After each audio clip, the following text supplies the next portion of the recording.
Hi viewers, இன்றைக்கி வந்து pasta பண்ணலான் இருக்கேங்க எங்கள் வீட்டில். அது வந்து சிக்கன் வச்சு நல்ல ஒரு சூப்பரான டேஸ்டியான ஒரு பாஸ்தாங்க. அது வாங்க அது எப்படி பண்ணுறதுன்னு பார்க்கலாம். ஃபஸ்ட்டு நான் எண்ணெய் வச்சுருக்கிறேன். அதில் வந்து நல்லா தட்டின பூண்டு, ஒரு பெரிய பல்லு பூண்டு போட்டிருக்கேன்.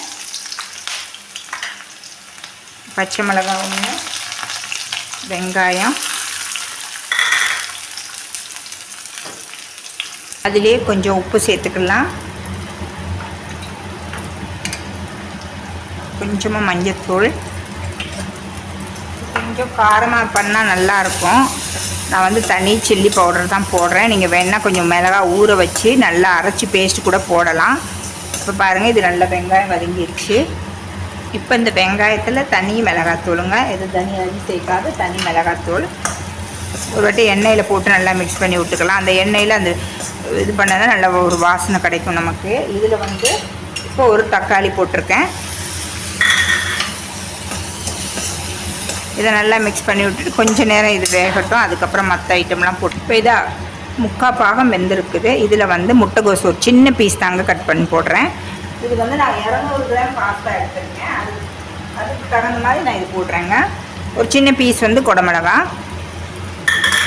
அப்புறம் வந்து நல்லா மஞ்சளும் இஞ்சும் போட்டு வேக வச்ச ஒரு சிக்கன் கொஞ்சம் போடுறேன். இதுக்கு நான் உப்பு போடலை. நம்ம உப்பு இதில் சிக்கனில் உப்பு போடாமல் தான் நான் வேக வச்சு எடுத்துருக்கேன். இதை நல்லா மிக்ஸ் பண்ணி விட்ருங்க. இது கொஞ்சம் ஒரு 5 நிமிஷம் நம்ம மூடி போட்டு வேக விட்டுறலாம்.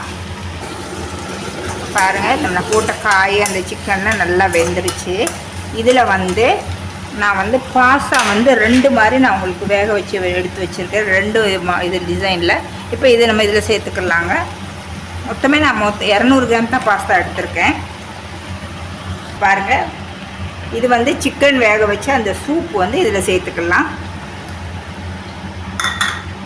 நல்லா ஒரு வாட்டி மிக்ஸ் பண்ணி விட்டுக்கலாங்க. ஒரு 5 நிமிஷம் நல்லா மிக்ஸ் பண்ணி விட்டுட்டு அப்படியே விட்டுட்டோம்னா சரி. இப்போ பாருங்கள், நான் ஊற்றின சூப் எல்லாம் மிக்ஸ் ஆகி நல்ல ஒரு வாசனையாக சூப்பராக ரெடி ஆகிருக்கு. இதில் வந்து நான் பிளாக் சோஸு டொமேட்டோ சோஸ் எதுவுமே சேர்க்கல. இப்போ இது மேலே வந்து நம்ம வந்து முட்டை ஒரு 2 பொரிச்சு வச்சு அது இதில் போட்டுக்கலாம்.